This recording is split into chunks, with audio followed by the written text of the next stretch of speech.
വിശുദ്ധ മത്തായി എഴുതിയ സുവിശേഷം 5-ാം അധ്യായം 21 മുതലുള്ള വചനങ്ങൾ. സഹോദരനുമായി രമ്യതപ്പെടുക, കൊല്ലരുത്, കൊല്ലുന്നവൻ ന്യായവിധിക്ക് അർഹനാകും എന്ന് പൂർവികരോട് പറയപ്പെട്ടതായി നിങ്ങൾ കേട്ടിട്ടുണ്ടല്ലോ. എന്നാൽ ഞാൻ നിങ്ങളോട് പറയുന്നു, സഹോദരനോട് കോപിക്കുന്നവൻ ന്യായവിധിക്ക് അർഹനാകും. സഹോദരനെ ഭോഷ എന്ന് വിളിക്കുന്നവൻ ന്യായാധിപ സംഘത്തിൻ്റെ മുൻപിൽ നിൽക്കേണ്ടി വരും. വിഡ്ഢി എന്ന് വിളിക്കുന്നവനാകട്ടെ നരകാഗ്നിക്ക് ഇരയായിത്തീരും.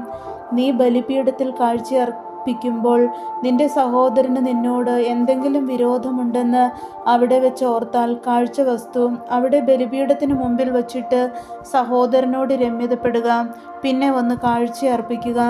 നീ പ്രതിയോഗിയോട് വഴിക്ക് വെച്ചു തന്നെ വേഗം രമ്യതപ്പെട്ടുകൊള്ളുക. അല്ലെങ്കിൽ പ്രതിയോഗി നിന്നെ ന്യായാധിപനും ന്യായാധിപൻ സേവകനും ഏൽപ്പിച്ചു കൊടുക്കും. അങ്ങനെ നീ കാരാഗൃഹത്തിൽ അടയ്ക്കപ്പെടും. അവസാനത്തെ ചില്ലിക്കാശും കൊടുത്തു വീട്ടുവോളം നീ അവിടെ നിന്ന് പുറത്തു വരികയില്ലെന്ന് സത്യമായി ഞാൻ നിന്നോട് പറയുന്നു.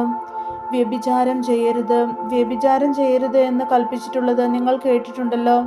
എന്നാൽ ഞാൻ നിങ്ങളോട് പറയുന്നു, ആസക്തിയോടെ സ്ത്രീയെ നോക്കുന്നവൻ ഹൃദയത്തിൽ അവളുമായി വ്യഭിചാരം ചെയ്തു കഴിഞ്ഞു. വലത്ത് കണ്ണ് നിനക്ക് പാപഹേതുവാകുന്നെങ്കിൽ അത് ചൂഴ്ന്നെടുത്ത് എറിഞ്ഞു കളയുക. ശരീരമാകെ നരകത്തിലേക്ക് എറിയപ്പെടുന്നതിനേക്കാൾ നല്ലത് അവയവങ്ങളിലൊന്ന് നഷ്ടപ്പെടുകയാണ്.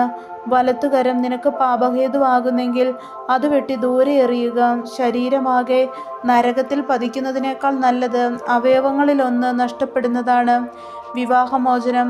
ഭാര്യയെ ഉപേക്ഷിക്കുന്നവൻ അവൾക്ക് ഉപേക്ഷാപത്രം കൊടുക്കണം എന്ന് കൽപ്പിച്ചിട്ടുണ്ടല്ലോ. എന്നാൽ ഞാൻ നിങ്ങളോട് പറയുന്നു, പരസംഗ നിമിത്തമല്ലാതെ ഭാര്യയെ ഉപേക്ഷിക്കുന്നവൻ അവളെ വ്യഭിചാരിണിയാക്കുന്നു. ഉപേക്ഷിക്കപ്പെട്ടവളെ പരിഗ്രഹിക്കുന്നവനും വ്യഭിചാരം ചെയ്യുന്നു.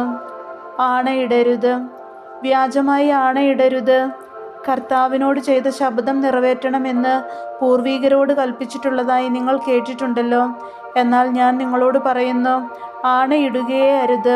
സ്വർഗത്തെക്കൊണ്ട് ആണയിടരുത്, അത് ദൈവത്തിൻ്റെ സിംഹാസനമാണ്.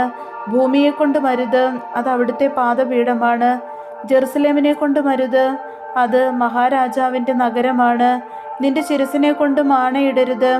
അതിലെ ഒരു മുടി ഇഴാം വെളുപ്പിക്കാനോ കറുപ്പിക്കാനോ നിനക്ക് സാധിക്കുകയില്ല. നിങ്ങളുടെ വാക്ക് അതെ അതെ എന്നോ അല്ല അല്ല എന്നോ ആയിരിക്കട്ടെ. ഇതിനപ്പുറമുള്ളത് ദുഷ്ടനിൽ നിന്ന് വരുന്നു. തിന്മയെ നന്മ കൊണ്ട് ജയിക്കുക. കണ്ണിനു പകരം കണ്ണ്, പല്ലിനു പകരം പല്ല് എന്ന് പറഞ്ഞിട്ടുള്ളത് നിങ്ങൾ കേട്ടിട്ടുണ്ടല്ലോ. എന്നാൽ ഞാൻ നിങ്ങളോട് പറയുന്നു, ദുഷ്ടനെ എതിർക്കരുത്. വലത്ത് കരണത്തടിക്കുന്നവന് മറ്റേ കരണം കൂടി കാണിച്ചു കൊടുക്കുക. നിന്നോട് വ്യവഹരിച്ച് നിന്റെ ഉടുപ്പ് കരസ്ഥമാക്കാൻ ഉദ്യമിക്കുന്നവന് മേലങ്കി കൂടി കൊടുക്കുക. 1 മൈൽ ദൂരം പോകാൻ നിന്നെ നിർബന്ധിക്കുന്നവനോടുകൂടെ 2 മൈൽ ദൂരം പോവുക. ചോദിക്കുന്നവന് കൊടുക്കുക. വായ്പ വാങ്ങാൻ ഇച്ഛിക്കുന്നവനിൽ നിന്ന് ഒഴിഞ്ഞു മാറരുത്. ശത്രുക്കളെ സ്നേഹിക്കുക, അയൽക്കാരനെ സ്നേഹിക്കുക, ശത്രുവിനെ ദ്വേഷിക്കുക എന്ന് പറഞ്ഞിട്ടുള്ളത് നിങ്ങൾ കേട്ടിട്ടുണ്ടല്ലോ. എന്നാൽ ഞാൻ നിങ്ങളോട് പറയുന്നു, ശത്രുക്കളെ സ്നേഹിക്കുവിൻ, നിങ്ങളെ പീഡിപ്പിക്കുന്നവർക്ക് വേണ്ടി പ്രാർത്ഥിക്കുവിൻ. അങ്ങനെ നിങ്ങൾ നിങ്ങളുടെ സ്വർഗസ്ഥനായ പിതാവിൻ്റെ മക്കളായി തീരും. അവിടുന്ന് ശിഷ്ടരുടെയും ദുഷ്ടരുടെയും മേൽ സൂര്യനെ ഉദിപ്പിക്കുകയും നീതിമാന്മാരുടെയും നീതിരഹിതരുടെയും മേൽ മഴ പെയ്യ്ക്കുകയും ചെയ്യുന്നു. നിങ്ങളെ സ്നേഹിക്കുന്നവരെ നിങ്ങൾ സ്നേഹിച്ചാൽ നിങ്ങൾക്ക് എന്ത് പ്രതിഫലമാണ് ലഭിക്കുക? ചുങ്കക്കാർ പോലും അതുതന്നെ ചെയ്യുന്നില്ലേ? സഹോദരങ്ങളെ മാത്രമേ നിങ്ങൾ അഭിവാദനം ചെയ്യുന്നുള്ളൂവെങ്കിൽ വിശേഷവിധിയായി എന്താണ് നിങ്ങൾ ചെയ്യുന്നത്? വിജാതീയരും അതുതന്നെ ചെയ്യുന്നില്ലേ? അതുകൊണ്ട് നിങ്ങളുടെ സ്വർഗസ്ഥനായ പിതാവ് പരിപൂർണനായിരിക്കുന്നത് പോലെ നിങ്ങളും പരിപൂർണരായിരിക്കുവിൻ.